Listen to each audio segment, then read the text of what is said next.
په سهار کې ویکس ووهئ او بیا له هغه وروسته د ویکس کمال وګورئ. سلام ګران لیدونکو، هیله ده چې روغ جوړ او د صحت جامې مو په تن وي. زه یو ځل بیا ستاسو په خدمت کې د یو نوي ویډیو سره حاضر یم.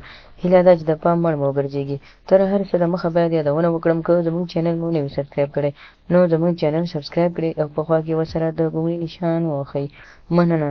ولې اکثره خلک په داسې ټایم کې سیکس کوي چې ورته ګټه نه لري؟ د سهار له خوا نه تاسو یو ویکس په خپل ذکر ووهئ او بیا کوروالی وکړئ. یوه ویډیو د دې څخه مخکې ما هم جوړه کړې وه او په هغه ویډیو کې چې تاسو باید د سهار له خوا نه سیکس وکړئ، خو اکثره خلک بیا د سهار له خوا نه داسې وي چې شی کار نه کوي. د دې لپاره چې ستاسو ذکر ویښ شي او قوي مضبوط شي، تاسو کولی شئ د دغه یو شي څخه کار واخلئ او ګټه ترې واخلئ. تاسو په دغه طریقه ویکس استعمال کړئ. د ویکس سره یو لیمو ګډ کړئ او بیا د سهار له خوا نه تاسو د خپل ذکر دوه ځایونه یا دوه حصې پرې غوړې کړئ. لومړی کله چې سیکس کوئ نو دغه ویکس به تاسو راواخلئ او دې سره به لیمو ګډ کړئ. له هغه وروسته چې کله لیمو ورسره ګډ کړو نو تاسو به دا راواخلئ، د خپلو هګیو یعنې د خپلو هګیو چارې ګرد هګۍ مو خپلې پرې غوړې کړئ، یعنې د هګۍ یوه حصه باید تاسو پرې نه ږدئ. ټوله هګۍ مو پر دغه ویکس او لیمو سره مساج کړئ.